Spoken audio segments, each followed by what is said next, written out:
राधा स्वामी। मेरे परम प्रिया सत्संग प्रेमियों, राधा स्वामी।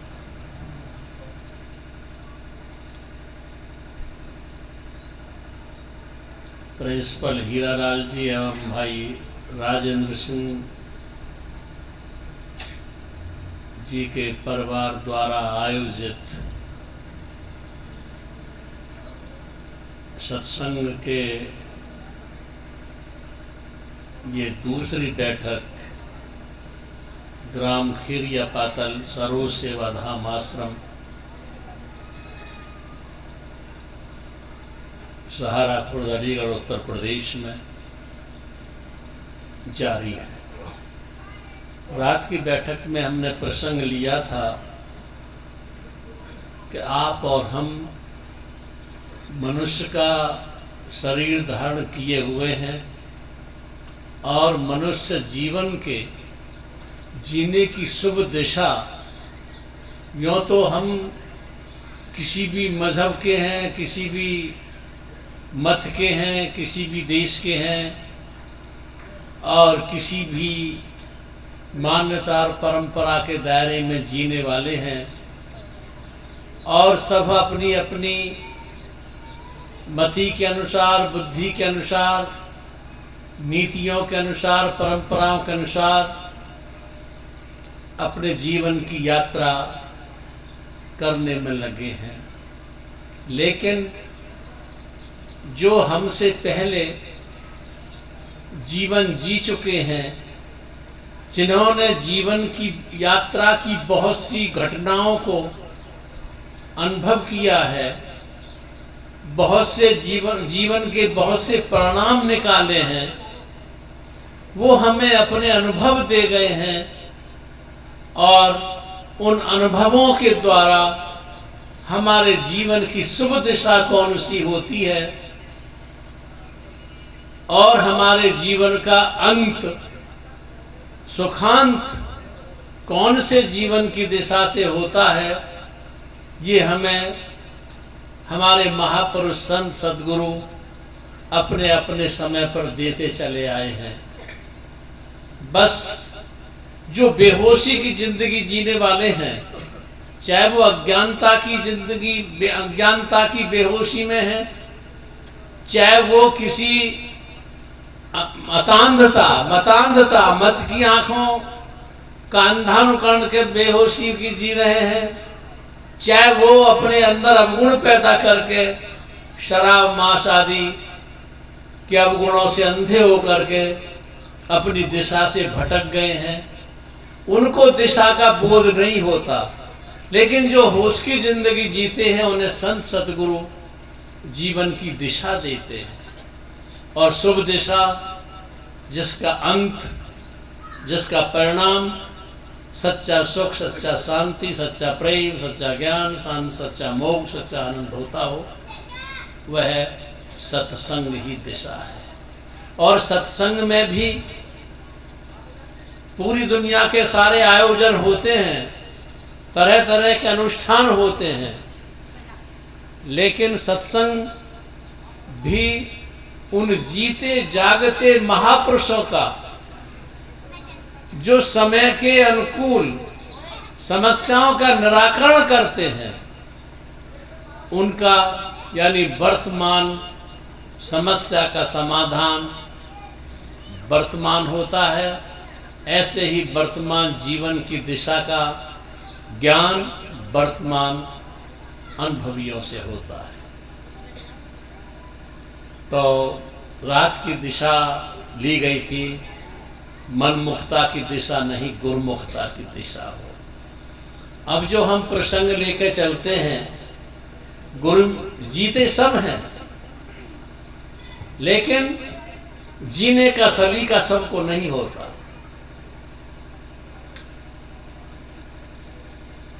जैन धर्म के 24 तीर्थंकर हुए हैं, ऋषभ देव जी महाराज से लेकर के वर्धमान महावीर तक। और वर्धमान महावीर 24 में तीर्थंकर थे, उनके बारे में मैं पढ़ता था कि जब वो छोटे थे उनके पिता का देहांत हो गया, फिर माँ का देहांत हो गया।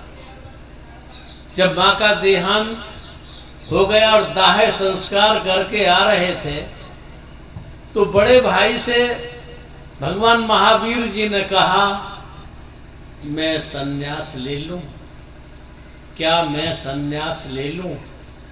जब बड़े भाई से ये कहा क्या मैं संसार सन्यास ले लूं, तो बड़े भाई ने कहा, इतना मुझ पर बोझ मत डाल।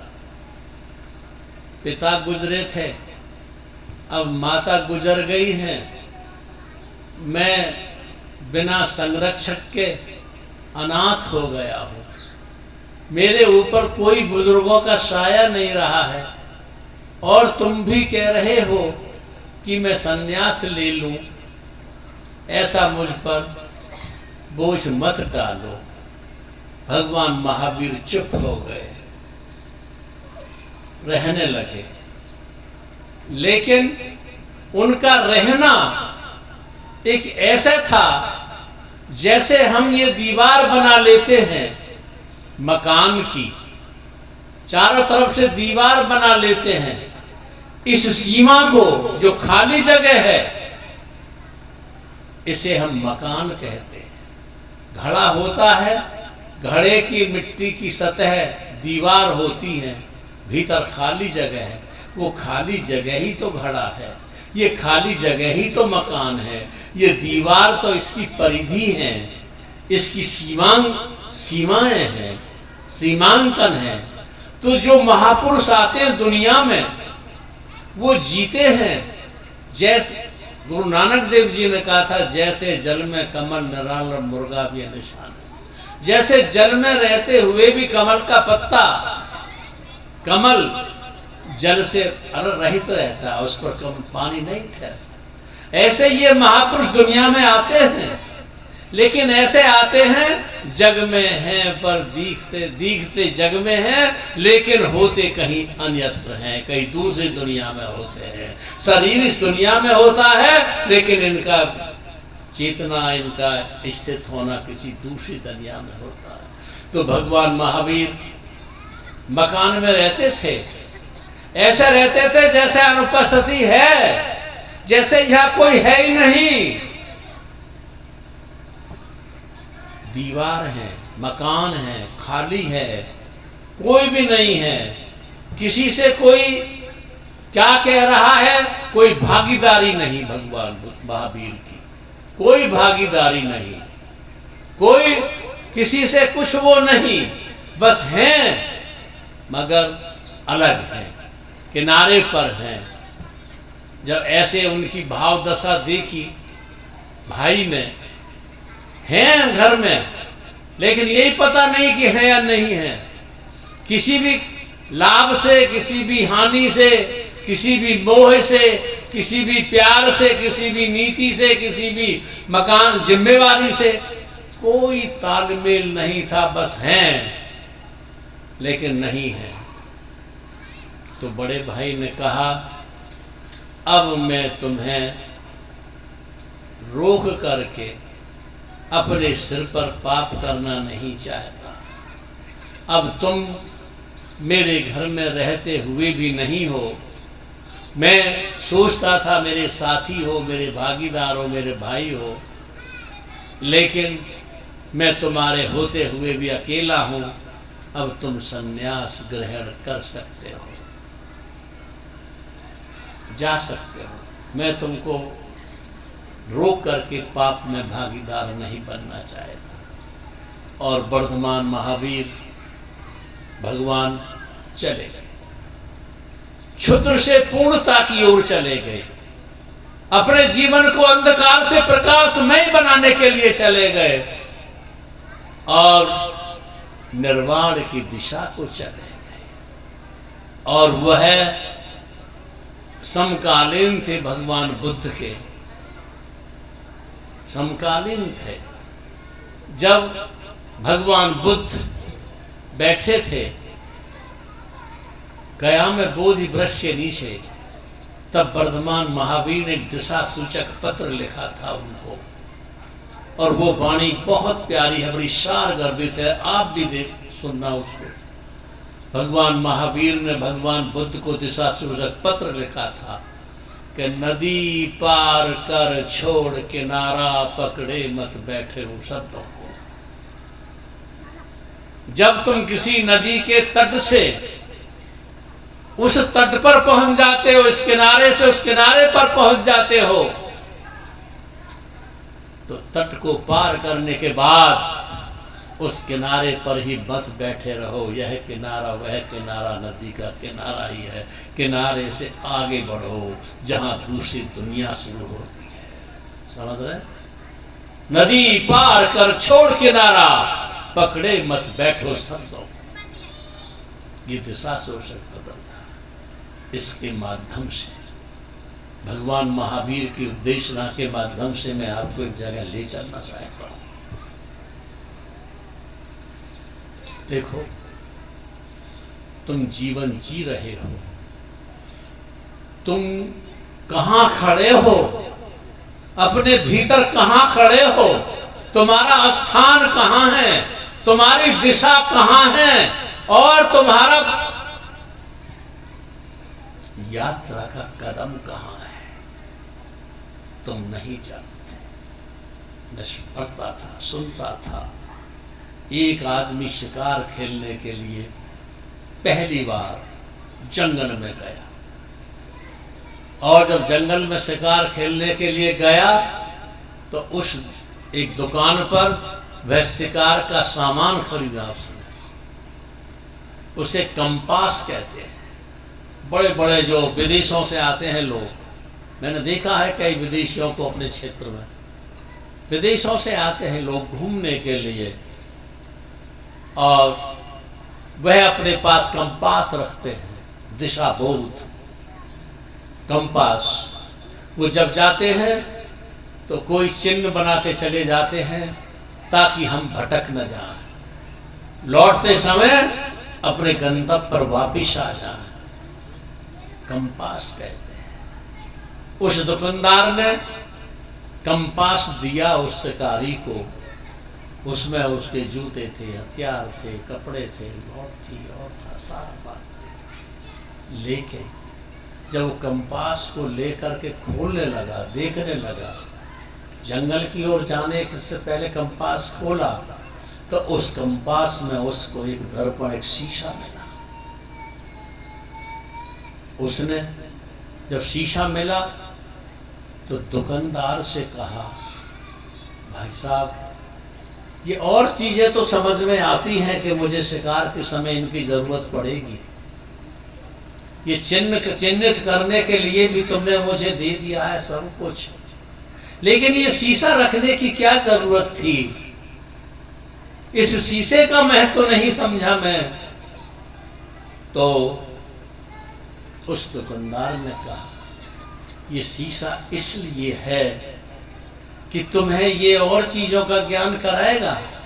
तुम किस दिशा को जा रहे हो, उत्तर को जा रहे हो, दक्षिण को जा रहे हो, पूर्व को जा रहे हो, पश्चिम को जा रहे हो, कहां से आए थे, किधर को जा रहे हो, कैसे लौटोगे, ये तो ज्ञान कराएगा तुम्हें ये दिशा सूचक। लेकिन ये शीशा तुम्हें ये दिखाएगा कि ये भटकने वाला है कौन, भटकने वाला वही है या कोई और है। ये तुम्हारा पृथ्वी, तुम्हारी शकल दिखाएगा, तुमको दिखाएगा तुम ही हो भटकने वाले या कोई और है भटकने वाला। ये दर्पण की बहुत जरूरत है। हमने कहीं लिखा है, अरे ये टूट बड़ा कीमती शीशा क्या है? टूट न जाए, संभल कर राखो शीशा है। हाँ, या पे धूल न जमने पावे, ये बड़ा कीमती शीशा। ये हम लोगों ने लिखा है कि इसमें धूल मत जमने देना। इस शीशे पर धूल मत जमने देना। अगर धूल के कणों की सतह जम गई तो इसकी गुणवत्ता नष्ट हो जाएगी और तुमको तुम्हारा फेस दिखाने का केवल यही है। तुम्हारी आंखें, रात कोई प्रेमी कह रहा था, अरे तुम्हारी आंख तुमको खुद नहीं देख पाती, तुम्हारी आंख भी किसी दूसरे के सहारे से देख पाती है अपनी आंख को। तुम अपनी आंख को खुद नहीं देख पाते जब तक कोई दूसरा न दिखाए कि शीशा। तो ये दर्पण इसलिए रखा है कि भटकने वाला है कौन, भटकने वाला है कहां, किधर को जा रहा है, कौन सी दिशा है इसकी। इस कंपास में इस दर्पण का यह होना अनिवार्य होता है। तो आप लंबी बात नहीं करूंगा क्योंकि मुझे भी जाना है, तुम्हें भी जाना है, और आज ही शायद मैं निकलूंगा जयपुर राजस्थान के लिए। तो लंबी बात न करके दो बात करता हूं आपसे। घातक है वह ज्ञान, हमने लिखा है कहीं, घातक है वह ज्ञान जो अज्ञान छिपाए बैठा है। वो ज्ञान अति घातक होता है जो हमारे अज्ञान को छिपाए रहता है, हमें हमारी अज्ञानता को नहीं वर्णन करने देता, और उस पर हम किन्हीं महान पुरुषों के महावाक्यों के ज्ञान को अपनी सतह, अपने व्यक्तित्व पर, अपने चित्त पर जमा कर लेते हैं। और जब कोई अवसर आता है तो बस हम उस ज्ञान की जो हमने चौपाइयां या श्लोक या साखी या रबेनी महापुरुषों की राट रखी है, बस उनकी उल्टे करना शुरू कर देते हैं। उन उल्टी करने में तुमने देखा है कितना ही स्वादिष्ट अब जलेबी खाई है तुमने नाश्ते में, रात चुनमुन खाया था और अब खाओगे चमचम, कम जानता हूँ मिठाई कम, और अब खाओगे मालपुए। लेकिन ये शुद्ध है, कोई दुर्गंध नहीं है इनमें, लेकिन जब तुम इनको खा लोगे, खानों के बाद तुम्हारे भीतर की दुर्गंध इनमें समा जाएगी। जब तुम उल्टी करोगे इन्हीं रोटियों की, इन्हीं उनकी, तो उन उल्टियों में गंध हो जाएगी, तुम्हारे भीतर की गंदगी इनमें समा जाएगी। ऐसे ही तुम कबीर की वाणी बोलते हो, नानक की वाणी बोलते हो, या तुम पूरन साहिब की वाणी बोलते हो, हजरत की वाणी बोलते हो, उस वाणी में तुम्हारे भावों का मिश्रण हो जाता है और तुम्हारे भावों की गंदगी उसमें समा जाती है और वो वाणी की मौलिकता लुप्त हो जाती है, वाणी का अर्थ अनर्थ हो जाता है। किसी भी महापुरुष की वाणी को यथावत रखने के लिए तुम्हारे भीतर के भावों की दुर्गंध नहीं समानी चाहिए। तुम्हारी अज्ञानता उस महान पुरुषों के ज्ञान की सतह ढक लेती है अज्ञानता को। तो तुम ये कंपास का दर्पण अपने साथ रखना, ये तुम्हारा तुमको दिखाता रहेगा तुम्हारी आंख कैसी है, तुम्हारी नाक कैसी है, तुम्हारा रंग कैसा है, तुम्हारी ऊंचाई कैसी है, तुम्हारी भाव दशा कहती है कैसी है। तुम बिना कहे भी कुछ कहते रहते हो और बिना कहे भी जब कहते रहते हो तो बिना सुने भी तुमको जानता रहता है।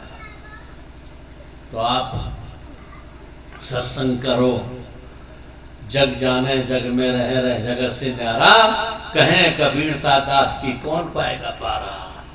जग में रहो लेकिन जगत से अपनी आसक्तियों से रहित रहो, और बस ऐसे ही तो महापुरुष दुनिया में रहते हैं और हमें जीना सिखाते हैं। और जिस दिन एक मक्खी होती है मधु शहद की, किनारे पर बैठती है, एक मूर्ख मक्खी होती है शहद के ऊपर बैठती है, पीना चाहती है, अपने पंखों को, अपने पैरों को, अपने मुंह को उस कटोरे के शहद में लिप्त कर लिथर पथर कर लेती है और उसी में भिन भिनाती मर जाती है। एक होशियार मक्खी आती है, किनारे पर कटोरे के किनारे पर पैर रखती है और अपना मुंह शहद पर रखती है, शहद पीती है और फर उड़ जाती है, अपने पंखों को, अपने पैरों को उसमें लिथर पिथर नहीं करती। तुम मधुमक्खी होशियार हो, किनारे पर रह करके लिथर पिथर होकर मत मरना, और जब भी दुनिया से विदाई हो उड़ के चले जाना, ऐसे जैसे जहां से आए थे वहीं पहुंच गए हो। शराब से, मांस से, जुआ से, व्यभिचार से, अन्य अवगुणों से जिनसे तुम्हारा लोक बिगड़ता है, जिनसे तुम्हारा भविष्य बिगड़ता है, जिनसे तुम्हारा समाज बिगड़ता है, जिनसे तुम्हारा धर्म बिगड़ता है, जिससे तुम्हारी संस्कृति बिगड़ती है, जिससे तुम्हारा भविष्य बिगड़ता है, इन अवगुणों से बचते हुए किसी संत महापुरुष के निर्देशन में ध्यान करना सीखो, भजन करना सीखो, परमार्थ करना सीखो, सत्संग करना सीखो, और जिस जगह बैठो वहां सुगंध फैलाना सीखो। और जब सुगंध फैलाओगे तो जो दुर्गंध युक्त वातावरण है वो भी सुगंधित हो जाएगा और हमारे तुम्हारा जीवन धन्य हो जाएगा। और जिन महान पुरुषों का अनुकरण करके हम सत्संग करते हैं, उन महापुरुषों की उपदेशना भी हमारे अमर अजर रहेगी। बस इन्हीं शब्दों के साथ मैं बात पूरी करूंगा। आपने मेरी बात को बड़ी शांति और प्यार से सुना है, इसके लिए मैं आपका बहुत बहुत आभारी हूँ। और अंत में आपके अंदर बैठे उसी कुल मालिक को राधा स्वामी।